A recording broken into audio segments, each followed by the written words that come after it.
Meet again with Jungle Bob to learn more about our reptilian friends.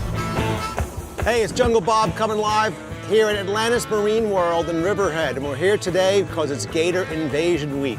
And we're going to get a chance to get up close and personal with some serious crocodilians. Also on tap, giant spur-thigh tortoises and green iguanas. We're going to show you why these three animals are not what we want when it comes to pets.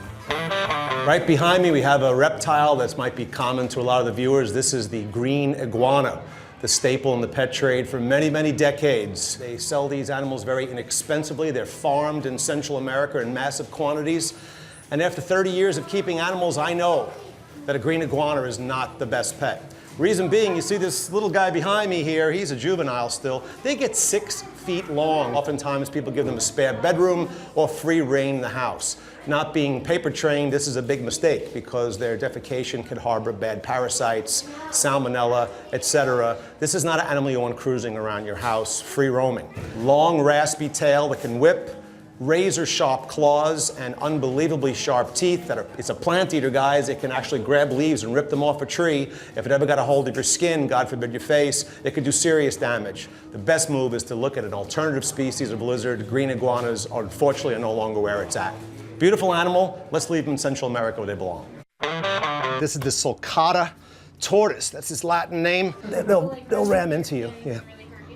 Commonly known as a spur-thigh tortoise, because of these huge spurs he has, and if he gets threatened, he just pulls his head in and pulls his arms up. We know of tortoises that have lived 150 years and get to a weight of 150 pounds, and this one is certainly on his way. They're not nocturnal, I mean, they don't come out at night.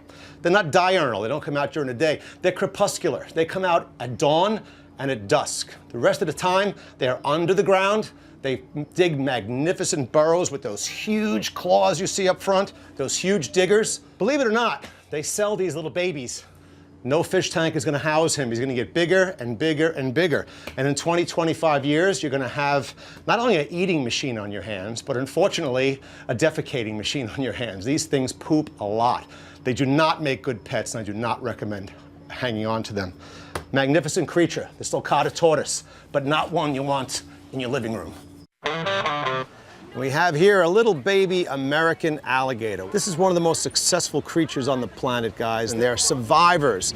Alligators are carnivores that don't discriminate against their prey. Little guys like this might start eating insects and fish, but soon they move up the food chain, and anything that comes near the waterside is lunch or dinner. To close his mouth, 2,000 pounds of pressure per square inch on a big guy, but I can hold his mouth completely shut here just with a couple of fingers because he has no pressure to open up his mouth. He doesn't have the jaw strength in that direction. His nostrils are built on top of his head, as are his eyes. He'll swim over very, very quietly, pop up in front of a mammal on the side of the pond. Last thing he sees are the nostrils and the eyes, and it looks almost like a log. 200 million years he's been doing the same thing successfully. The mammals haven't figured out that they're about to bite the dust. And believe it or not, back in the day, people in New York used to sell these as pets. All the pet stores around Long Island, New York City, actually sold baby gators.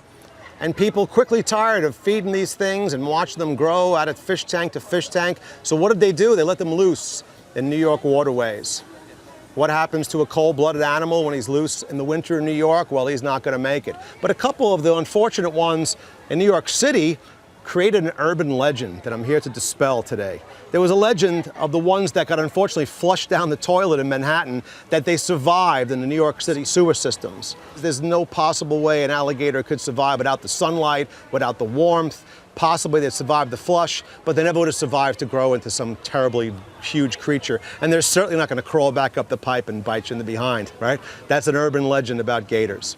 This is not an animal you want to own as a pet. As much as it's a cool little novelty, you do not want to take it back on your trip from Florida. Invariably, it's going to end up bad.